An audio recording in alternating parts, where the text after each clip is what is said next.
नमस्कार दोस्तों, सीखो इसको यूट्यूब चैनल में आप सभी का स्वागत है। दोस्तों, आज की इस वीडियो में मैं बताने वाला हूं कि किस तरह से आप एक अच्छा लोगो बना सकते हो। दोस्तों, अगर आप भी ये सोचते हो कि एक अच्छा लोगो बनाने के लिए किसी प्रोफेशनल सॉफ्टवेयर की जरूरत होगी या फिर आपको नहीं आता है, तो आप इस वीडियो को शुरू से लेकर लास्ट तक ध्यान से देखना। आप भी एक अच्छा लोगो अपने लिए बना सकते हो। चलिए दोस्तों, इस वीडियो को जल्दी से शुरू कर लेते हैं। और शुरू करने से पहले आपसे एक रिक्वेस्ट है, अगर आपने हमारे चैनल को सब्सक्राइब नहीं किया है तो कर लीजिएगा और साथ में बेल आइकन को भी प्रेस कर दीजिएगा ताकि आपको हर वीडियो का नोटिफिकेशन मिलता रहे। तो चलिए दोस्तों, मैं अपने मोबाइल की स्क्रीन पर आ चुका हूं और अब हमें यहाँ पर सिर्फ दो एप्लीकेशन की ज़रूरत पड़ेगी एक लोगो बनाने के लिए।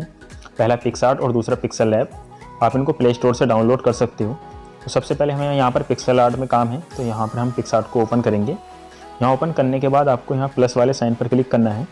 जैसे प्लस वाले साइन पर क्लिक करोगे तो यहाँ पर ये एक इमेज चूज़ करने के लिए कहेगा, तो आपको यहाँ पर एक बैकग्राउंड चूज़ कर लेना है वाइट कलर का।